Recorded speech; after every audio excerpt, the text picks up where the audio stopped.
Kuki Village Volunteer Eastern John Kauba Lup Amana, Chief Minister Yumnam Khemchan, Technopol District that Lakpada, I think Batamkiba Adu, Hando Haibi Yauna, Tongan Demanda District Development Coordinating Committee na, Tha Asigi Kundage, Imphal Moreh Lambi, Matam Kaktana Bankau Cray. Technopol District Talaiba, Nagagi, Tongan Drive Mapan Apunba Body Ama Oriba, Committee Asina Sinduranga say, Nungo Rock Kulda Pangto Kiba Pawimi from Amada Committee Asigi Secretary, Moreh Mokungan Hai. Technopol District ase kumja lising anishum na taraga tarukta semkibane. Matam aduda district asegi headquarter kadaida oigadagi haina chap chana lepthokna kibalaite. Adubu district asegi DC na ikhang khanghautana district asida majority oina lairiba naga furupta karigumba amata khanghallamdana kuki furupka tananaga Technopol village ta district asegi headquarter oina ba honorakliba ase khudakta handokadabane. Masigi mahot district headquarters oibagi khwaidagi mafam chab amade Saning by infrastructure Kudingmag, Sanabage, Lam Laiba, Kebung Kulda Oina Sabiyo,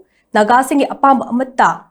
Hanglam Dana Kuki Singi Yakai Yanglaga Tabak Toriba DC Ase, Kudak transfer to Wadabane, Nakal Amarom da Kuki Village Volunteer Eastern John Kauba Lup Amana, Chief Minister Yumnam Khemchan, Technopol District Lakpayari Haina, I think Batam Liba Ase, Kudak the Handokadabane, Technopol District Ase, Nagasingi Lamni Haiba Se, Kangna, Kuki Singna Tabak Tawabane, Makatana District Ase, Kuki Leni Haina claim Tarok Labade, Naga Furupna Kaidonung the 2 minute Yangduna Leroy Haina So, Mana Makatana Funduke.